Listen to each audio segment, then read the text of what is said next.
நான் ஒரே ஒரு விஷயம் மட்டும் ஷேர் பண்ணிக்கணும் அப்படின்னு நினைக்கிறேன். ஒரு சில நாட்களுக்கு முன்னாடி ஒரு ஒரு 10-15 நாள் இருக்கும்னு நினைக்கிறேன்.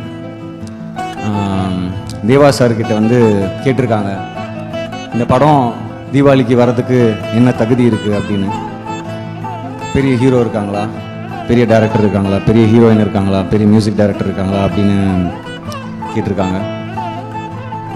உண்மையாகவே அவர் ரொம்ப மனசு உடஞ்சி போயிட்டார். என்கிட்ட சொல்லும்போது எனக்குமே அப்படின்னா அது ரொம்ப ஒரு மாதிரி பெயின்ஃபுல்லாக இருந்தது.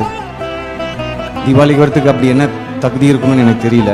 ஒரு நல்ல கண்டென்ட், அதை ப்ரமோட் பண்ணுறதுக்கு நல்ல டீம், அது பின்னாடி ஒரு நல்ல டீம் இருந்ததுன்னா கண்டிப்பாக வரலாம், அப்படி தானே? ஸோ அதுக்கப்புறம் அதாவது ஒரு படத்துக்கு நம்மளுக்கு மெயினாக என்ன வேணும்? கதை. ஆனால் ஒரு சில பெரிய டேரக்டர் இருக்காங்க, பெரிய ஹீரோ இருக்காங்க, பெரிய மியூசிக் டைரக்டர் இருக்காங்க, பெரிய ப்ரொடியூசர் இருக்காங்க. ஆனால் அந்த படம் ஃப்ளாப் ஆகும்.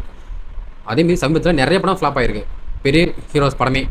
அதாவது மக்கள் எப்படி தெரியுமா, இப்போது நீங்கள் ஒரு பெரிய ஹீரோங்க, உங்கள் பெரிய ஹீரோக்கு ஒரு படம் ரிலீஸ் ஆகுது, தீபாவளி வருதோ பொங்கல் வருதோ, அதை ஓட வைக்கிறது வந்து ரசிகர் தான். ரசிகரை தாண்டி மக்கள் ரசிகர்கள் வந்து ஒரு 3 நாள் 4 நாள் அது ஹவுஸ்ஃபுல்லாக வைப்பாங்க. ஏன்னா நம்மளுடைய படம் ரிலீஸ் ஆகுது, நம்மளுடைய ஹீரோ படம் ரிலீஸ் ஆகுது, நம்ம பார்க்கணும் அப்படின்னு ஒரு 3 நாள் 4 நாள் தான் மேக்ஸிமம். ஒரு படம் 3 நாள் நல்லா ஒன்றா படம் ஹிட் ஆகிடுமா, மக்கள் ஜென்ரல் ஆடியன்ஸ் வந்து உள்ளே வரணும். இப்போ ஜென்ரல் ஆடியன்ஸ் உள்ளே வரணும்னா எப்படி இருக்குன்னா, கதை நல்லா இருக்கணும். இதுக்கு முன்னாடி வந்த படம் வந்து ரப்பர் பந்து. அதில் வந்து பெரிய ஹீரோ இருக்காங்களா, பெரிய டேரக்டர், பெரிய மியூசிக் டேரக்டர் எதுவுமே கிடையாது. அந்த படம் எப்படி ஹிட் ஆச்சு?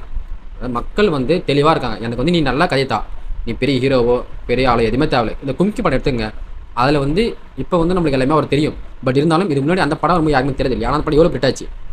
அதேமாரி தான் ஒரு நிறைய படம் சொல்லலாம். அதுமாரி மெர்சல் படம் வந்து கூட அந்த மேதமான், அந்த படம் வந்து மெர்சல் கூடயே வந்து போட்டி போட்டுச்சு. அந்த அளவுக்கு அதாவது மக்கள் வந்து தெளிவாக இருக்கான், நீ நல்ல கதையை எங்கிட்ட கொடு, அந்த படத்தை நான் ஹிட் ஆக்கி காமிக்கிறேன், அவ்வளோதான். மற்றபடி இந்த தீபாவளிக்கு வருது பொங்கலுக்கு வருது நீங்களாம் வரணும் நீங்களும் வரக்கூடாது அப்படிலாம் இல்லை. நல்ல கதை, நல்ல படம், எப்போனா வரலாம். மக்கள் கண்டிப்பாக ஆதரவு தருவாங்க. கண்டிப்பாக இந்த படத்துக்கும் மக்கள் ஆதரவு தருவாங்க நான் நினைக்கிறேன். இந்த படம் வெற்றி அடைஞ்சதுன்னா இவங்களை சொன்னாங்க பார்த்தியா ஒருத்தவங்க, அவங்களுக்கு வந்து ஒரு மிகப்பெரிய ஒரு ஐடியா இருக்கும் நான் நினைக்கிறேன். உங்களுடைய கருத்தை வந்து இந்த தீபாவளிக்கு இந்த படத்துக்கு யாரை வெயிட் பண்ணுறீங்க அப்படின்னு கமெண்ட்ஸில் கமெண்ட் பண்ணுவாங்க.